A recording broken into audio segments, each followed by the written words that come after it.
any advice? What? Do you have any advice on how to see the oneness? Okay, the question is there any advice on how to see the oneness? You might say that the perceptual problem of this world is based on duality, and duality and oneness don't go together. The most basic dualistic split is not between the things of the world, it's between a perceiver and a perceived world. It seems like in the human condition that as a human being you perceive a world that's outside of you. So you have five senses and that there's a world that surrounds you. In order to see the oneness, what happens is that split has to get corrected.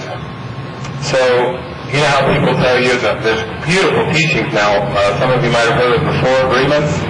One of the four agreements is just don't take things personally.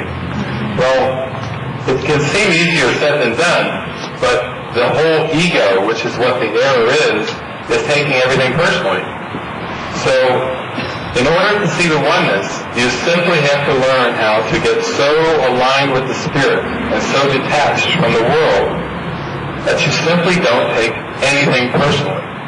To give you a concrete example, a number of years ago, some friends of mine who were course students, they decided to take a vacation and fly off to somewhere and leave their kids with me. And so I went to the house and did we have fun? Mom and Dad were gone, and so they said we went to McDonald's like 7 nights. Every night we went to McDonald's. I'd say, where do you want to eat? McDonald's, Mickey D's. Next night, where do you want to eat? McDonald's.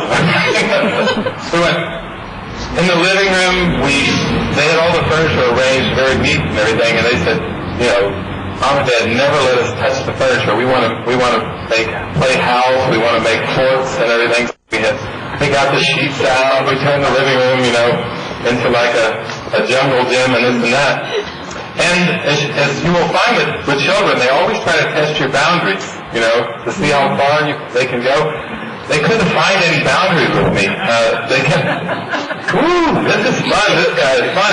In fact, they got so happy being around me that week that at one point they were like giddy with laughter, just in a state of pure glee and joy of childhood, squealing with delight. And at one point, in this squealing state of delight, they looked at each other, and one of them, I think it was the little girl, Mandy, she spit. And I'm in this state of perfect detachment, so I can see the spitball coming through the air, and it lands in my beard. But when you're in the observer state, you don't even take spitting personally. Troy, but I think he was a little upset when they did that. But I was in such a state of detachment that as soon as it landed and I didn't scream or holler or make a statement, they just went through it, turned into a little spit fest.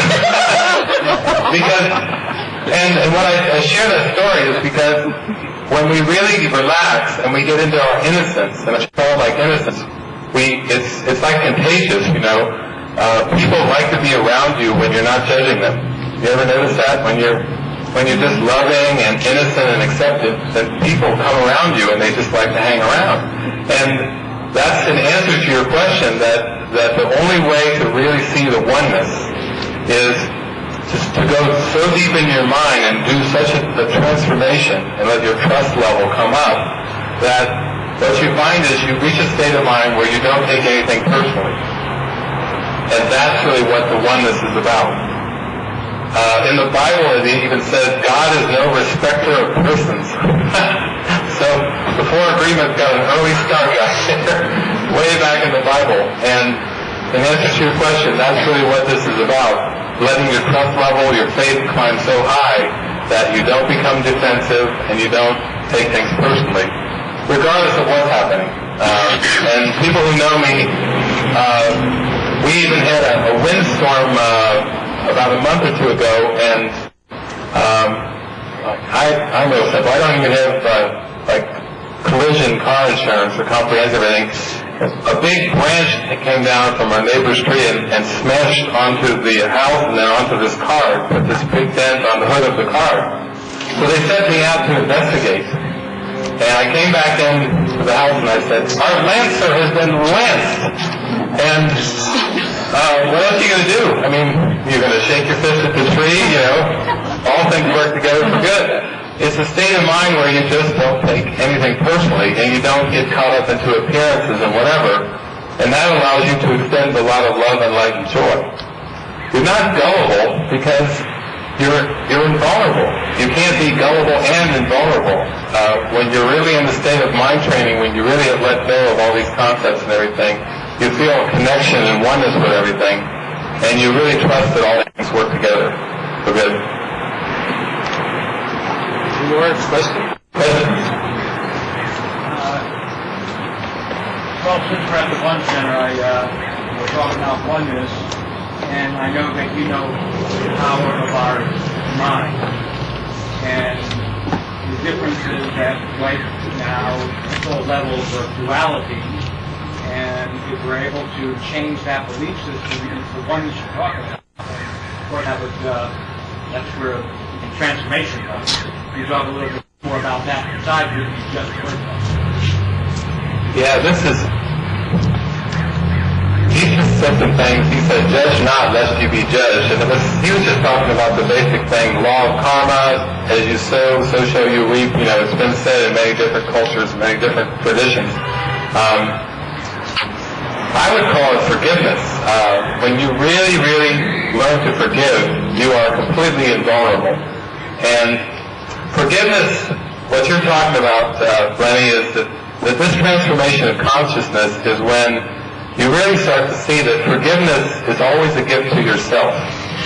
Because you're really not forgiving anything or anyone. All you're doing is you're releasing the misperceptions and the obstacles from your own mind.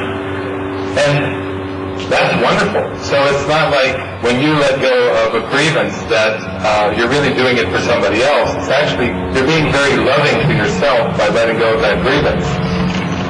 Peace and grievances don't go together. And so the more you get into this joy of letting go of the grievances and the judgments, you really figure out that everything works out great. The grievances didn't help you a bit. You know, there were negative thoughts. There were these judgmental thoughts that you were lugging around. So I was sharing a little bit yesterday at the gathering that in this world, people are very concerned about things like diet and exercise and all kinds of things that I would call form things. And what Jesus taught 2,000 years ago, it's not what you put in your mouth that defiles. It's what proceeds forth from the heart. Years ago, my biological parents were looking at me and